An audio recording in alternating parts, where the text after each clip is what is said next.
Bueno, buenas tardes, ¿cómo están? Hoy nos toca India en este encuentro y bueno, han podido leer algo del material de la unidad, han podido estar atentos a las noticias sobre India en estos años, en este año en particular.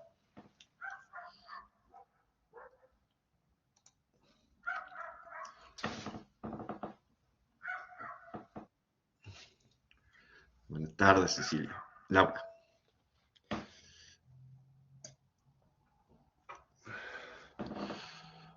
Esta es una unidad un poco corta, es un solo país y, digamos, no son muchos gobiernos. No vemos a la India con gobiernos como vemos a Estados Unidos o China. No hay muchos gobiernos, sino más bien con cambios, continuidades y puntos importantes del país. Con lo cual, aquí tenemos, bueno, la temática, estoy compartiendo cuestiones culturales y religiosas, conflicto de Cachemira, relación con Estados Unidos, Asia, China, América Latina y Rusia, poder nuclear, poder económico.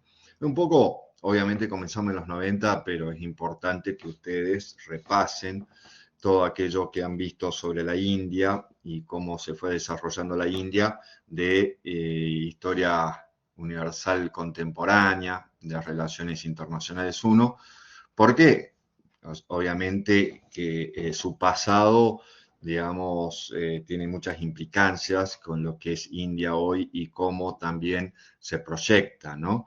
El tema de una idea que también hay de la India como algo que existía previo a los ingleses, ¿no? Una cuestión que siempre eh, recalco, por lo menos mi punto de vista, sobre África, sobre algunos países en Asia, como India, en que, culpa de los ingleses, ¿no? Culpa de los ingleses y el pasado de la ocupación británica. Por eso es importante leer, estudiar y tratar de comprender qué es lo que pasaba en estos lugares antes de los ingleses y su imperialismo. Y la India es muy particular, porque estamos hablando de casi todo un subcontinente donde tenemos mezclas de diferentes pueblos, por eso es importante esta cuestión cultural y religiosa, porque hace a mucho de la historia de la India, de su actualidad y de cómo se perfila. Hemos tenido un conflicto hace unas semanas donde hubo, digamos, soldados muertos, donde hubo bombardeos, donde hubo de alguna manera, algunos analistas veían esto como un laboratorio, ¿no? De ver la capacidad armamentística de uno y otro y por lo tanto decir, bueno, a ver qué tal andaban los cazas chinos de última generación con respecto a aviones europeos o aviones norteamericanos, porque bueno, es una forma de medir esas capacidades de esas armas que son de China, pero China no ha entrado en guerra. Entonces, saber si China entra en guerra con los Estados Unidos, qué capacidad tendría para enfrentar a los aviones norteamericanos, ¿no? Entonces, pero ahí tenemos entre India y Pakistán. Y eso viene de una cuestión que es antigua, es previa a los británicos, ¿no? Tenemos que tener en cuenta entonces que India, como decía, es una superposición de culturas y religiones y diferentes tipos de territorios y administraciones en esos territorios. Es decir, India no existía antes de los británicos, básicamente. La idea esta de India antes de los británicos y pobre India por culpa de los británicos es errada. India no existía antes de los británicos. Existía ahí una suerte de grupos como el Italia, que se cree Italia es Roma, después fue Italia. No, no. Italia no proviene de Roma, y Roma fue un imperio antiguo que después se desarmó y después hubo muchos otros principados, ducados y demás, muchas autoridades, muchas cuestiones que después, ¿no?, pasan por un proceso de integración que va a ser político-militar. Y ahí tenemos Italia. Pero eso no quiere decir que antes existía una idea de Italia. ¿Bien? Lo mismo en la India. No existía una idea de la India previo a los británicos. Los británicos van a ser la India de acuerdo a sus intereses económicos. Antes de eso había, digamos, como le digo, principados, emiratos también, porque ahí tenemos esta superposición de, por un lado, cuestiones raciales, razas diferentes, conjuntos humanos raciales diferentes, aunque no le gusta ya hablar de raza a la gente, con religiones diferentes y que además esto es una cultura o culturas más relacionadas hindúes y con tradiciones hindúes, que a lo cual se le suma la musulmana por una invasión. O sea, no fue algo de avanzó la religión musulmana hacia la India hablando de paz y amor. Fue conquista, fue a través de lucha y obligando a la gente de una cultura diferente, de una religión diferente, a convertirse al Islam. Y eso penetró mucho y entonces, cuando ya llegaron los británicos, ellos ya estaban matándose, ¿no? Hay que tener en cuenta. Ya el tema de los enfrentamientos dentro de la India son anteriores a la Gran Bretaña, no hay que echarle la culpa a los británicos de que Pakistán, la India y cómo dividió el territorio Gran Bretaña. No, eso ya estaba desde antes. El odio, el resentimiento, ya estaba desde antes. La puja política, la puja económica ya estaba desde antes. Los británicos trataban de armonizar algo que les salió mal después, más o menos, y bueno, es parte de lo que es la historia. También tenemos que tener en cuenta que esta cuestión de la Compañía de las Indias Orientales, es decir, la llegada británica a la India no fue del Reino Unido de Gran Bretaña e Irlanda, sino fue de una compañía privada que van a ser ellos haciendo negocios con los emires, con los maharás y todas las autoridades que también eran corruptas y buscaban ganar dinero, comenzaron a transar con los ingleses y que los ingleses aprovecharon muy bien esas enemistades que existían, porque si no, ningún territorio, ningún pueblo puede ser ocupado por nadie automáticamente y controlado si no hay interés de alguien de ese pueblo en ser controlado y hacer buenos negocios. No se puede.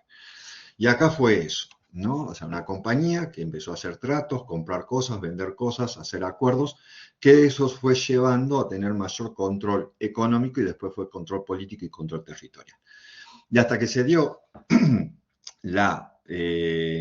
digamos, la revolución o la crisis de los, alguien sabe, allá por 1865, no fue a los primeros años de llegada de la compañía. La compañía estuvo muchos años y recién por 1865 estuvo la revolución de los cipayos. Ese término que se utiliza mucho acá en Argentina para describir a una persona que es nacional pero que tiene lealtad a un extranjero, a otra patria, a otra bandera. Bueno, los cipayos eran funcionarios, digamos, indios, musulmanes o hindúes, ¿bien? Que estaban al servicio de la compañía de las Indias, o sea, de una entidad privada que tenía su propio ejército y demás y se manejaba casi como un Estado, pero a Gran Bretaña eso no le importaba porque hacía negocios, o sea, cobraba impuestos y demás y hacía negocios las empresas británicas, incluso la Casa Real, con lo que hacía esa compañía en tierras en donde no eran de Gran Bretaña. Con la revolución de los cipayos, entonces se le va de la mano y ahí entonces la reina Victoria pasa a ser emperatriz de la India, ¿no? Y suma una nueva corona, o sea, modifica su corona, entonces va a ser el Reino Unido de Gran Bretaña, Irlanda del Norte y la India, como algo similar, bajo la idea de la reina, similar a los territorios de Gran Bretaña, de Irlanda y de Escocia, ¿bien? Entonces se va a convertir en un virreinato, que es la misma forma en que tenían los españoles antes con los virreinatos de aquí. Nosotros no estábamos por debajo de los territorios de España, estábamos igual a los territorios de España, pero bueno, nos la enseñaron algunas veces de manera diferente y hablábamos de colonialismo cuando no éramos colonia, éramos parte integral del imperio español a la misma nivel que Madrid, ¿bien? Pero bueno, los británicos entonces van a tener una impronta muy fuerte en lo que es la organización política, en lo que es el derecho de la India, en lo que es la economía de la India. Después, bueno, tenemos todo el proceso de independencia, se quiebra todo eso y ahí esto que estaba desde antes, musulmanes e hindúes van a luchar y entonces se crea Pakistán por un lado, se crea la India por otro lado, queda esta cuestión de Cachemira, que va a tener mayoría poblacional musulmana, pero va a tener una autoridad hindú, desde antes de los británicos. Y después tenemos lo que van a ser ahora los territorios de Bangladesh y que va a ser Cachemira Oriental, que después se independiza y termina siendo Bangladesh y Sri Lanka debajo. Entonces todo eso que era una unidad bajo la autoridad de la reina, vamos a tener entonces algo diferente. Y ahí comienza un proceso que se da justo en la Guerra Fría, ¿no? Entonces, automáticamente, esta entidad política tan importante, con tantos recursos, con tantas personas y demás, va a quedar en esta cuestión de para qué lado cae, el comunismo o el capitalismo. Y lo que va a hacer la India, Nehru, va a ir, digamos, haciendo un movimiento con uno y con otros. Y va a incorporar mucha legislación y una organización económica de un nacionalismo tipo socialista, pero no se va a alejar de Estados Unidos, no va a cortar con los Estados Unidos, se va a hacer comunista, va a adoptar y la va a adaptar, digamos, a esas ideas a la India, a su propio país, con las problemáticas que teníamos. Bien, la cuestión cultural también hace adentro mismo del hindú, en esta cuestión de las castas, que todavía existen, y que entonces, por más bonito que sea toda esta cuestión, es que eso todavía pesa, y a mi punto de vista es un lastre que tiene la India en cuanto a una integración real para ser un Estado verdaderamente poderoso, porque eso divide al pueblo, ¿no? Y cuando nosotros vemos relaciones internacionales, ¿se acuerdan? En Introducción a las Relaciones Internacionales hablamos de la moral nacional. Y la moral habla de la identidad y de la integridad de un cuerpo, el pueblo, con ciertas ideas, con ciertos valores, con ciertos principios, ciertas lealtades. Y cuando acá tenemos esta cuestión de la casta, entonces rompe con esa identidad nacional porque tenemos una identidad de casta. Y la identidad de casta está más asociada a algo pre-nacional, es algo más tribal, incluso familiar.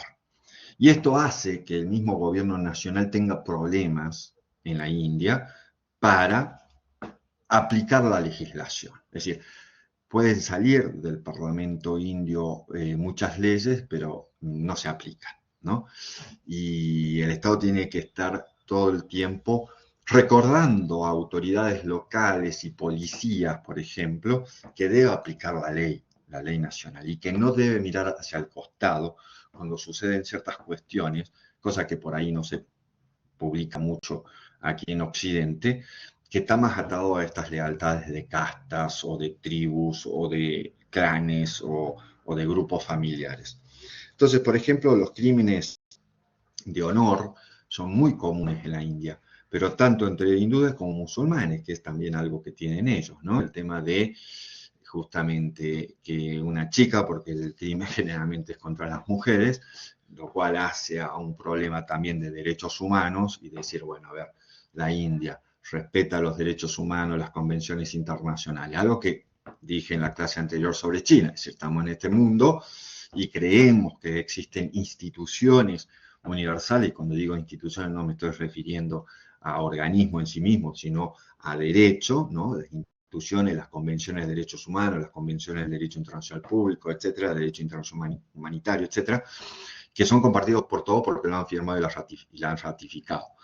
El tema es que algunos firman y ratifican y no la aplican, ¿no? O sea, no siguen lo que está establecido y no comparten, para peor, no comparten el espíritu, digamos, de estas convenciones. Y bueno, tenemos que lidiar con esto, ¿no? A nivel global, pero son actores importantes como China y la India, ¿no? Y entonces eso que Occidente y Oriente y demás es profundo. Para mi punto de vista, de nuevo, es algo que sí existe y hace a la dinámica. Y entonces cuando hablamos crímenes de honor es sobre las mujeres que tienen relaciones, y no digo relaciones de ponerse novio, de salir o algo, con alguien que no pertenece a la religión o no pertenece a la casta. Entonces, si una mujer musulmana tiene relación con un hombre, pero que no tiene permiso del padre, de los hermanos que hayan aceptado esa relación, esa chica puede ser asesinada por los varones de su familia, el padre, los hermanos, los tíos, la matan. Y tienen el visto bueno de las mujeres que comparten esa idea, ¿no? A ver, si una mujer musulmana tiene relaciones con un hindú, peor todavía. Y en los hindúes es de casta. Si una persona, una mujer sobre todo, de una casta superior tiene relaciones con alguien inferior, puede sufrir también un crimen de honor. Y eso el Estado no lo puede controlar realmente, ¿no? Entonces ahí cuando hablamos de estados frágiles, ¿no? Por ahí nos olvidamos que algunos estados que son importantes tienen fracturas internas importantes. Bueno, el conflicto de Cachemira ya saben de qué se trata, es simplemente una evolución de aquellos que ya vieron Relaciones 1, esto que decíamos cuando se parte el territorio de los estados, que era Cachemira, que va a estar disputada en realidad por 3 estados, ¿no? Porque China también quiere Cachemira y eso hace la relación esta con China y cómo India se relaciona con el país cínico. En este sentido, los chinos, los indios, por ejemplo, dicen que los chinos, y los chinos es verdad, tienen mapas oficiales donde incluyen Cachemira. O sea, los chinos le enseñan a los alumnos en la primaria, en la secundaria, Cachemira es territorio de la República Popular China. Y es algo que reclaman los musulmanes porque hay una mayoría poblacional musulmana y algo que reclaman los indios porque dijo, bueno, la autoridad es india y siempre estuvo bajo la órbita de la India, ¿no? Entonces cada tanto hay alguna refriega, como lo que sucedió hace unas semanas, que llegó a un punto bastante alto, digamos, donde hubo enfrentamiento militar con operaciones. Pero cada uno de estos países, los 3, tienen, digamos, hipótesis de guerra con los otros 2 al respecto de Cachemira, no hipótesis de conflicto, hipótesis de guerra, es decir, tienen planes de guerra. Y tienen tropas, y cada tanto esas tropas chocan, ¿no? Y entonces lo otro es lo que va a estar más abajo, poder nuclear. Los 3 países tienen capacidad nuclear. Y también lo vimos que esta cuestión de Estados Unidos también tiene poder nuclear. Sí, está bien, pero tenemos que ver quiénes son los que toman las decisiones, la responsabilidad, la racionalidad y cuando amenazan de voy a utilizar armas nucleares así nomás, ¿no? Estados Unidos no anda amenazando te voy a tirar una bomba nuclear. Pero tenemos que Pakistán apoya a Hamas, no apoya a Palestina, apoya a Hamas y a Irán y por lo tanto a Hamas y le dice a Israel, si ustedes hacen esto nosotros nos metemos. ¿Y por qué se van a meter? Por las alianzas religiosas, intereses geopolíticos, pero en realidad no tiene nada que ver Pakistán con lo que puede estar pasando entre Israel e Irán, ¿no? Pero bueno, ahí está. Entonces, cuando un país que tiene capacidad nuclear dice esto, o el presidente de ese país dice esto, uno dice, bueno, tenemos que tener cuidado, pues no sabemos cómo puede responder o en qué momento de racionalidad de esta persona puede tal vez activar. Tal vez es una demostración de fuerza a través de la palabra, a través del discurso, pero crea un condicionamiento, crea una condición donde entonces los otros dicen, bueno, yo tengo que destruirlo, tengo que eliminarlo, tengo que quitarle ese poder, porque, bueno, no sé en qué momento puede utilizarlo, ¿no? Actúa medio irracionalmente. Entonces, en este sentido voy a mostrar ahora sí, el PowerPoint, una presentación muy larga, pero no muy actual, pero, a ver, de la India, porque esto como fue, bueno, le dije Nehru y después de Nehru eso se continuó y hasta el día de hoy existen entonces políticas de torno muy nacionalistas, bien, con cierto estilo socialista y ya le voy a mostrar porque eso hace después a las relaciones comerciales y las relaciones políticas en general.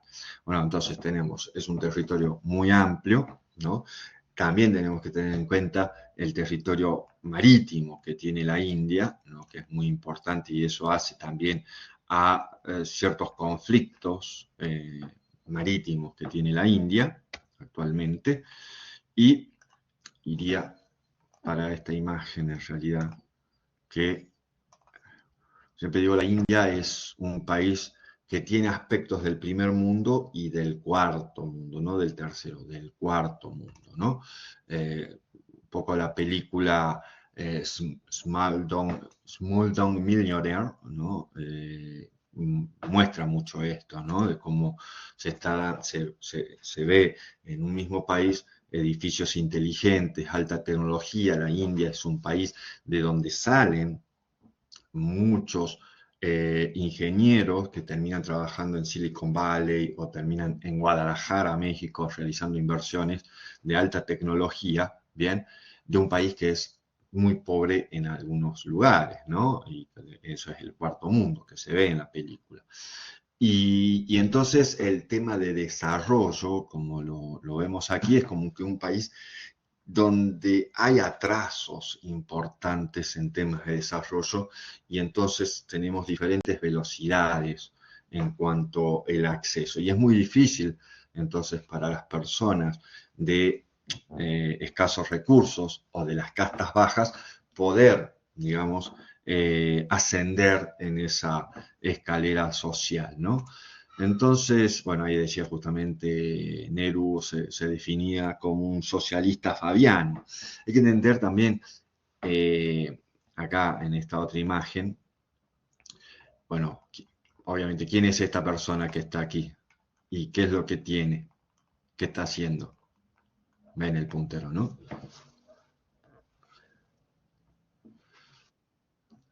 Gandhi. ¿Y qué está haciendo Gandhi en esa foto?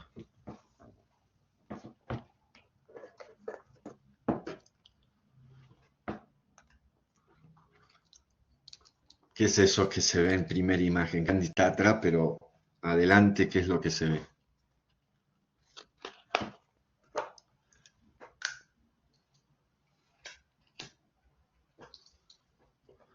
Es una rueca para hilar algodón, está hilando algodón. Gandhi estaba en contra de la industria. Gandhi, por más que toda la imagen que uno tiene de Gandhi, pero Gandhi, en cuestiones políticas y económicas, atrasaba. Gandhi estaba en contra de la industria. Gandhi veía el problema de la industria como que quitaba puestos de trabajo. Y por eso él hilaba. No estaba utilizando una máquina que es justamente el algodón y el hilado de algodón, la tela, es la base, ¿no? Desde donde se desarrolló la primera revolución industrial. La primera revolución industrial está atada al hilo y a la tela. Gandhi, esto es todo simbólico justamente. Gandhi estaba en contra de la industria y estaba hilando como si hilaba hace siglos, siglos y siglos atrás, de la manera tradicional, muchas horas hombre. Y esto se fue aplicando en la India, con lo cual quisieron crear sus propias industrias automotrices. De alguna manera, bueno, vamos a tener resultados muy variados, porque de última, la empresa Tata Motors, que es de la India, ahora es dueño de Land Rovers en Gran Bretaña, o sea, una empresa del país que para algunos era la colonia, ahora es dueña de la empresa en la metrópoli, ¿no? Entonces fueron desarrollando acá tenemos también tener en cuenta economía internacional, ¿no? Se desarrolló mucho lo que denominamos industrialización por sustitución de importaciones y con alianzas estratégicas, digamos, y aquí estos automóviles que vemos son desarrollados un poco con la ayuda soviética, ¿no? En esa vinculación estratégica que tenía. No quiere decir que sean de calidad, esto fue evolucionando mucho después y podemos decir cuando cayó el modelo de Nehru, ¿no? Entonces, tenemos que se crearon muchos monopolios concedidos por el Estado para administrar, monopolios en diferentes sectores de la agricultura, monopolios en sectores industriales, fuertemente entonces ligados entre sectores empresariales de la industria y del agro con el Estado y la política del Estado, una suerte de economía planificada, que todavía existe en algunas cuestiones en la India. La India es muy proteccionista, la India abre y cierra el mercado para granos, por ejemplo, la relación con Argentina siempre es medio dificultosa en este mercado, porque obviamente ellos producen mucho de lo mismo que nosotros producimos, ¿bien? Pero al mismo tiempo la India necesita más. Entonces, Cuando en la India las cosechas son bajas, abre las importaciones de productos que nosotros mandamos, soja, por ejemplo, porotos, aceites. Pero si ellos tienen una cosecha alta, entonces cierran el mercado, ¿no? Sin avisarte casi. Y esto hace que las relaciones sean muy entrecortadas. Pero ellos quieren sí invertir en lo que es el sector industrial aquí, pero no quieren abrir el sector agrícola. Es decir, a la hora de negociar es complicado. Bien, obviamente esto también se da con Europa, con los Estados Unidos, pero las están muy atadas a estas cuestiones de su política económica, muy atada a lo que es el periodo, digamos, de enero. Eh, digamos, no cumple del todo entonces con las normativas de la Organización Mundial de Comercio.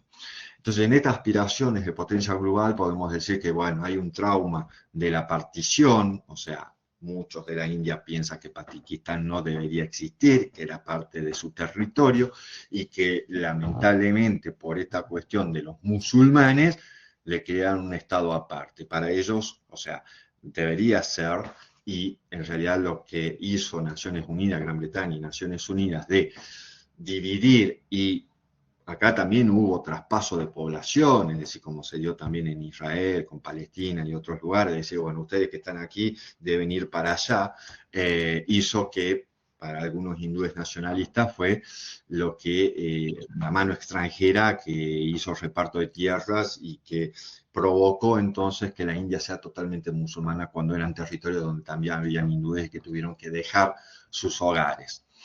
Bueno, esto se dio, como dije, en los albores de la Guerra Fría, entonces enlaza directamente con el sentimiento nacionalista que es compartido por todo el espectro político. O sea, ese nacionalismo está en los diferentes partidos. Y hay que tener muy en cuenta esto por Modi, que es el presidente actual de la India, que también nos habla de la India First, ¿no? Así como el eslogan de Donald Trump, American First, Modi también tiene su eslogan, India First. Y comparte ciertos valores con Donald Trump, ¿no? Pero el tema es de nuevo esto.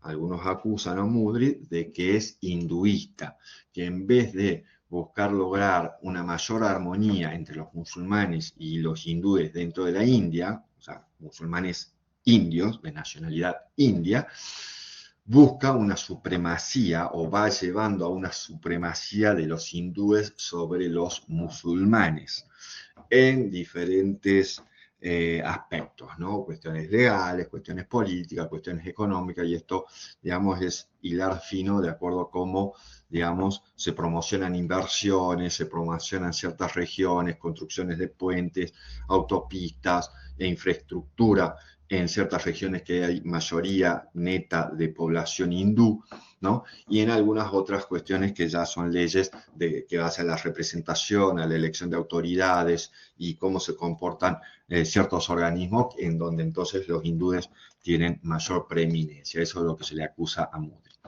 Bueno, este es un cuadrito en donde se puede ver cómo la India se movió durante la Guerra Fría en una cuestión de equilibrio geoestratégico entre Rusia, o la Unión Soviética, mejor dicho, y la USA, y después abajo China, pero estamos hablando de Guerra Fría, China no era importante, China va a ser importante a partir del 78, pero sobre todo a partir de los 90.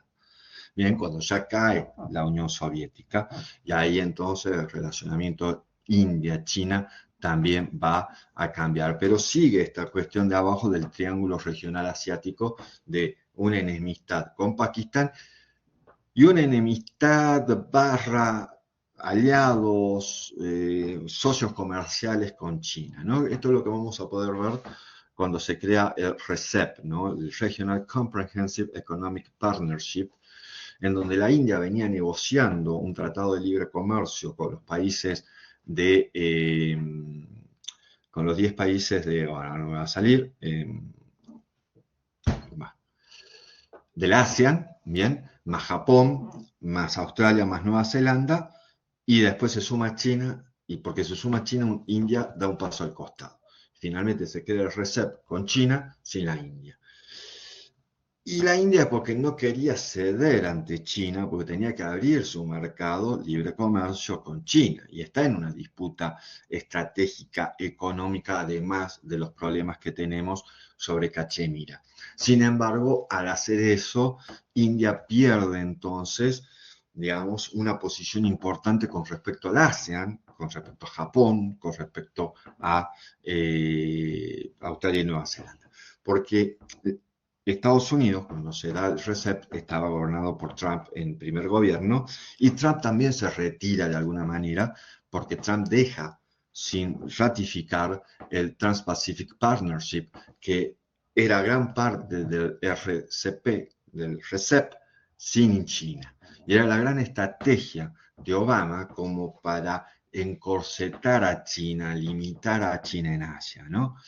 Y viene Donald Trump y aquello que ya estaba negociado y listo para ser ratificado, finalmente Donald Trump lo deja morir y la India aprovecha y hace su jugada y saca el RCEP. Y la India queda afuera y Donald Trump se retira de Asia. Esto, obviamente India también es sumamente importante para esto que hablamos de el Indo-Pacífico, ¿no? La cuestión estratégica en el Indo-Pacífico. Y la India se queda digamos, con un apoyo muy limitado por parte de Estados Unidos para hacer frente a China. Ya Rusia, digamos, no tiene aquí mayor importancia y bueno, después de con el inicio de la guerra de Ucrania, digamos, básicamente que Rusia no tiene capacidad para meterse en cuestiones de esta zona de Asia. Apenas sí tiene todavía cierto control en las cuestiones del Cáucaso y con esto de los la alianza, esto de los estados independientes de las ex repúblicas socialistas soviéticas, pero que ya a algunos se le está revelando, digamos, a Rusia. Ahí tiene que caer, digamos, con China para poder lograr exportaciones de petróleo y mantener, digamos, flujos financieros. O sea, está dependiendo mucho, Rusia en este momento está dependiendo mucho de China, con lo cual no va a enfrentar a China en sus aspiraciones en Asia. Bueno, la India además, tengamos en cuenta que va a ser parte, Nehru, de la creación del movimiento de países no alineados, ¿bien? Entonces, todos esos principios que ustedes ya vieron hacen entonces a su política exterior y a su relacionamiento. Bueno, después vamos a tener el gobierno de Indira Gandhi, que no tiene nada que ver con Gandhi en sí mismo, ¿no? Un apellido, no que digamos que es común, pero comparte el apellido nada más, ¿no? La cuestión es que con la caída de la Unión Soviética, India se ve afectada porque tenía muy buenas relaciones comerciales con Rusia y comienza problemas de una crisis de pagos en el 91, vemos cómo cae entonces la demanda agregada y se ve estas limitaciones de ese modelo autárquico, ¿no? De tener nuestra propia industria, no depender de otros y demás. Y India ya se cae la Unión Soviética, entonces tiene que abrirse al mundo y ¿quién es el ganador? Estados Unidos, Occidente, el capitalismo. Así que comienza a hacer reformas en esas estructuras, ¿bien? Entonces, en esas reformas buscan una reducción del déficit público, reducción de subsidios, privatización de empresas, un poquito.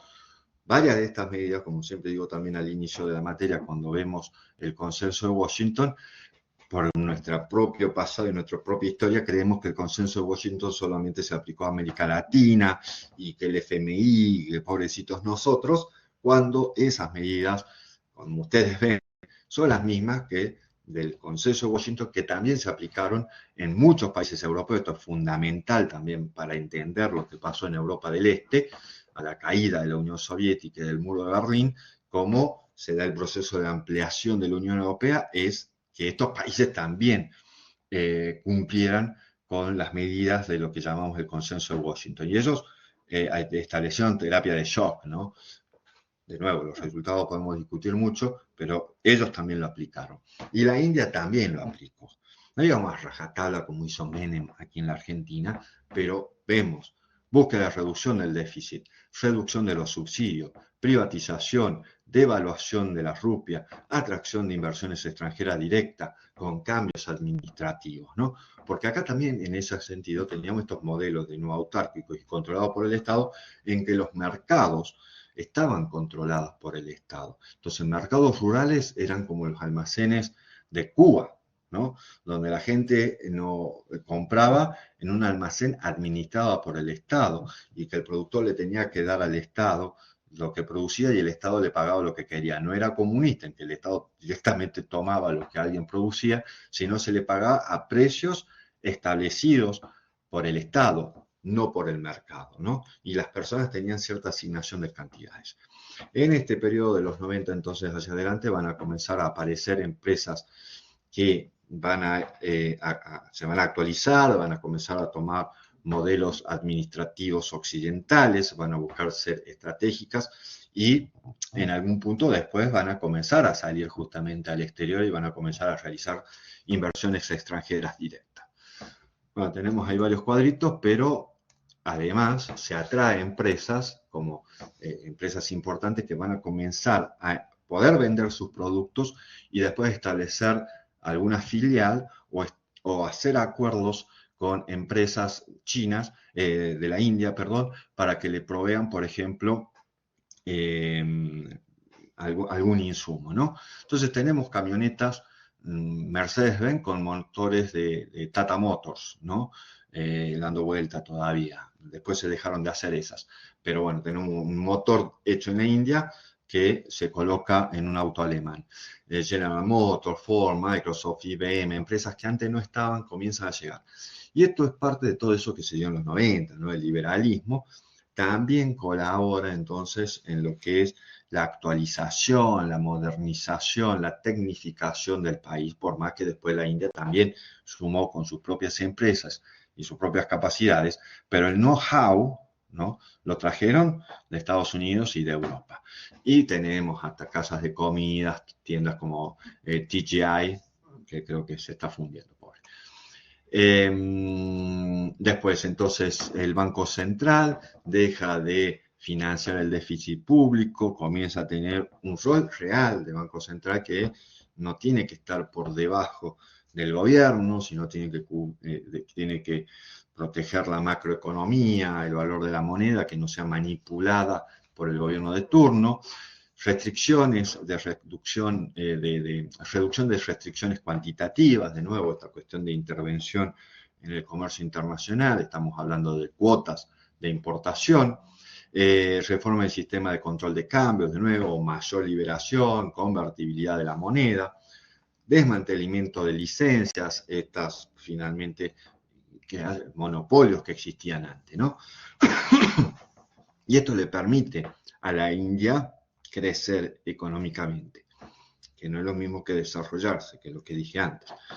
Pero no se puede dar desarrollo si no hay crecimiento económico. No es tan como dicen los neoliberales, la cuestión del spillover, que unos ganen mucho y que de eso después se desparrama, pero si no se gana más, no se puede desparramar ni repartir nada, ¿no? Que es el error siempre de la izquierda del progresismo latinoamericano. Quieren repartir quitándole a los que tienen. Y ahí estamos como estamos, ¿no? Acá en Argentina. Entonces vamos a tener donde ya el Estado no es en sí el motor de la economía, todavía tiene mucho control sobre la economía en ciertos aspectos, pero ahora el rol protagónico lo toma el sector privado y eso, digamos, ha funcionado bastante bien. La equivocación también de los progresistas y de la izquierda es pedirle al empresariado que sea el que reparta, ¿no? Y ese no es el rol del empresariado, eso lo tiene que hacer el Estado, pero lo tiene que hacer con lo suyo, no con la plata del empresario. Pero bueno, entonces tenemos ahí en connotaciones políticas que por un lado estamos hablando de la democracia más grande del mundo, en el sentido que son 1.400 y tantos millones de habitantes, no hay un censo totalmente que uno puede decir que sea cierto. En algunos lugares se afirman, algunos analistas afirman que ya la población de la India ha superado a la de China, ¿bien? y es democrática. Hay diferentes partidos, 201 partidos, 32 agrupaciones independientes, 670 millones de votantes que pueden votar a cualquier partido, y elecciones que duran semanas, o sea, para que poder que se puedan contar los votos y tener los resultados, no es de un día a otro como en la mayoría de los países, sino duran semanas hasta que se sabe bien el resultado, ¿bien? Y acá también tenemos una cuestión en forma comparativa con la India, con China, digamos. India tiene una pirámide poblacional, digamos, que va creciendo armónicamente, digamos, y que entonces es una población que tiene mucha juventud, mucha niñez, y esto después se va a, bueno, se harán cargo de la economía en algún momento, será fuerza laboral. Mientras que China tiene estos problemas de envejecimiento de la población resultando de la política del hijo único, que aunque ya no existe la ley, las parejas siguen teniendo un solo hijo por otras cuestiones, ¿no? Como para decir, disfrutar más el dinero entre menos personas, y en la India es diferente. Esto lleva a otras cuestiones. La educación pública en India es importante, el tema de universidades que tienen millones de estudiantes, universidades que son, también tienen su autonomía y tienen un gobierno, etcétera, que el problema que en algunos dicen, bueno, capacita a gente que después se va a trabajar a otros países, o sea, hay una fuga de cerebros, ¿no? Hay un Caltech, no me acuerdo bien, en India Caltech, algo así, que genera, digamos, ingenieros en sistemas y demás, una gran cantidad, pero muchos se van afuera. Algunos lo ven como algo negativo y otros dicen, bueno, pero esos que se van afuera en realidad crean empresas, logran financiamiento en otros países y lo primero que hacen es establecer relaciones comerciales con empresas de la India. Y muchos de esos atraen gente de la India, entonces trabajadores de la India calificados se van a trabajar en una empresa de la India en el exterior. Pero esa empresa de la India, de nuevo, después trae inversiones a la India y genera puestos de trabajos en empresas indias que puedan ser sus proveedores. Bueno, es una forma de ver, la economía internacional es compleja. Hay un alto grado de libertad de prensa, sin embargo, hay también limitaciones y permisos, por ahí son engorrosos, y también a Muri ¿no? Se lo ha acusado muchas veces de haber interferido con las redes de noticias, ¿no? De haber censurado, de haber perseguido, ¿no? Y digamos, un poco al estilo Donald Trump, de cuestiones de fake news importantes, ¿no? Difundidas por el mismo gobierno, ¿no? Hay muchos periódicos, pero acá incluso tenemos también el problema del idioma. El idioma que más se habla en la India es el inglés, porque de nuevo, si nos vamos antes de los británicos, en esas diferentes regiones y entidades políticas también se hablaban diferentes lenguajes que en una región podían compartir y entenderse, pero de una punta a otra de la India ya había una diferencia tal que no se entiende. Es más, en una misma ciudad hay gente que solamente habla inglés, lo de la clase alta, con los de abajo hablan el hindi y el de arriba, entonces por ahí no se entiende con la clase baja de su ciudad porque hablan muy mal inglés, ¿bien? Si es que hablan algo de inglés. Y estos otros no hablan hindi porque es una cuestión de estatus. Ya te dije, el papel protagónico, Nehru y demás. Entonces, como para ir terminado, porque además tenemos una actividad del instituto ahora a las 8, tenemos esto, ¿no? La demanda interna obviamente es importante. Hay una tasa de ahorro que va creciendo y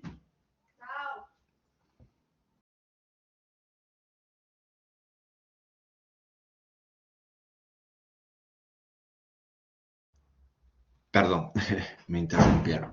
Entonces tenemos esta cuestión que ya mencioné, ¿no? La tasa de crecimiento es importante y es importante cómo se va dando, ¿no? Ahí justamente comparo la India con China, ¿no? Y acá la base, que es una pirámide normal, digamos, donde la base de abajo, digamos, son los de menor edad y que va creciendo y va reemplazando sin problemas a los de arriba cuando acá la India tiene este problemita en la base, ¿no?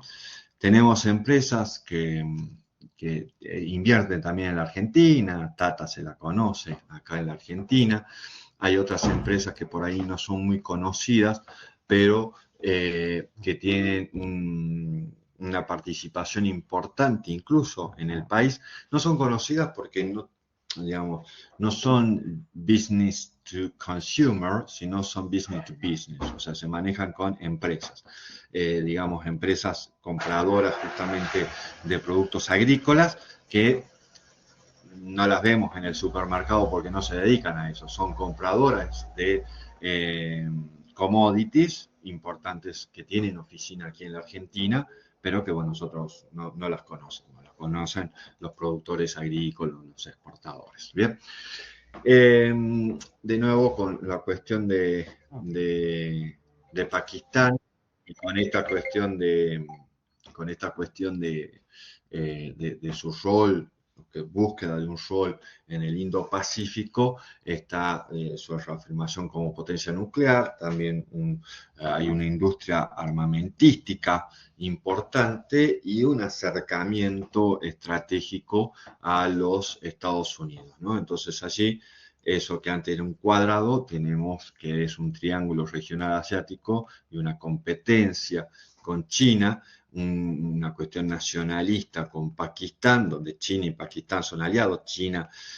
Pakistán es parte del BRI, del Belt Road Initiative, la India no, entonces Pakistán se nutre de inversiones chinas y de ayudas oficiales al desarrollo por parte de China, mientras la India busca tener una cuestión estratégica allí con los Estados Unidos, no tanto económicamente, pero bueno, justamente Donald Trump le metió una buena cantidad de aranceles allá el 2 de abril y después India los rechazó, pero no se enfrentó, no fue en directo decirle a Donald Trump a ponerse en la vereda de frente, negoció. Finalmente la India negoció con los Estados Unidos y uno de los pocos países que llegaron a un acuerdo en donde la India aceptó el aumento de los aranceles de los Estados Unidos y no puso contramedidas a los productos norteamericanos. No fue a una cuestión de justamente los aranceles recíprocos. No hubo reciprocidad o exigencia de reciprocidad por parte de la India a Estados Unidos. Es un poco como que reconocía que Estados Unidos estaba comprando y que había un déficit muy grande de parte de Estados Unidos con respecto a la India, ¿no? Y aceptó entonces aranceles sobre acero, sobre aluminio y muchos productos de más de un 10% y la India no puso aranceles extras a los productos norteamericanos. Y por acá voy terminando, digamos, en la orientación, déjenme ver de nuevo el programa. Bueno, entonces, en relaciones con los otros ya fui describiendo con China, cuestiones de enfrentamiento económico, enfrentamiento hasta territorial, enfrentamiento por una cuestión de preeminencia, de prestigio en la región Indo-Pacífico, una alianza con los Estados Unidos, una búsqueda de mejorar sus relaciones con los países asiáticos, lamentablemente pierde con el RCEP.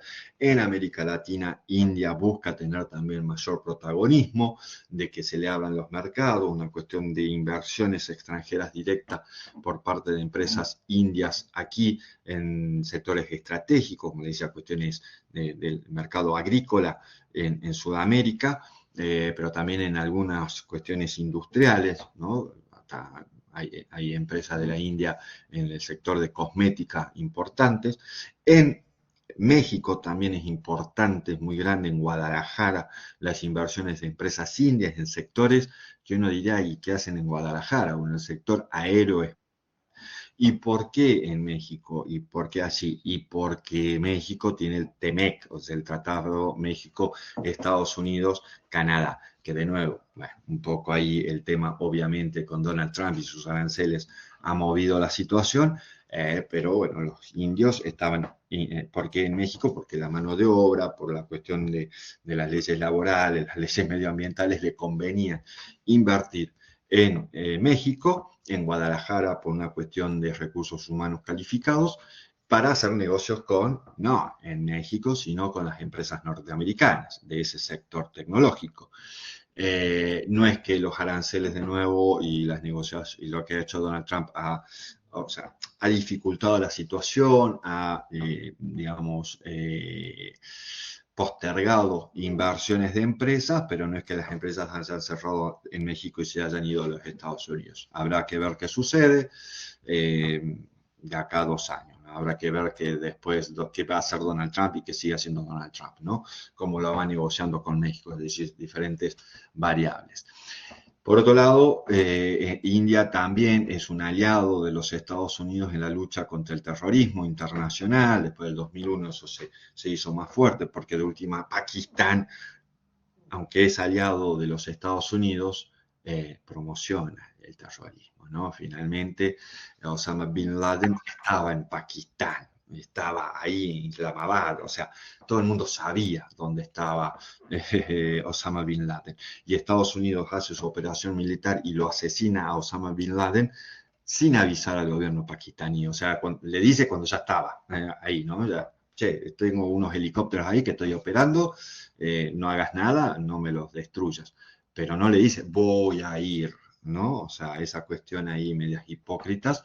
En cambio, la India está porque justamente el extremismo islámico dentro de la India es un problema porque hace justamente al tema de la quinta columna, se podría decir, de Pakistán dentro de, y la cuestión de Cachemira, ¿no? Y también, o sea, preocupa mucho eso en la India, a esa diferenciación dentro de su población india, musulmana o hindú, ¿no? Entonces, hay atentados cada tanto y la India tiene que estar, no es protagónico y demás, pero sí combate el fundamentalismo islámico, porque hace a su propia seguridad, ¿no? No a la seguridad de Estados Unidos, sino a su propia seguridad nacional.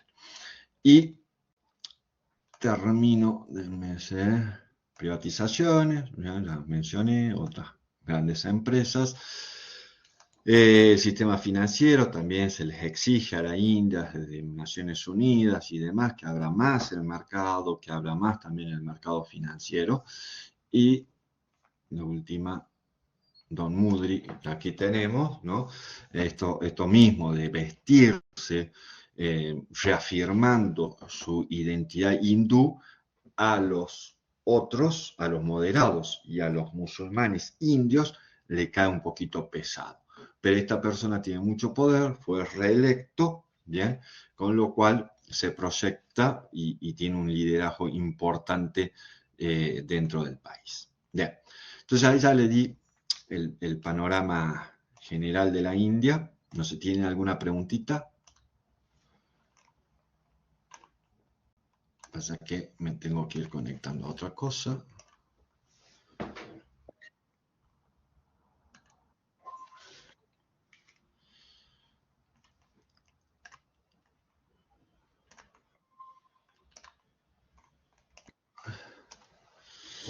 A ver, déjenme que estoy conectándome también a otra cosa.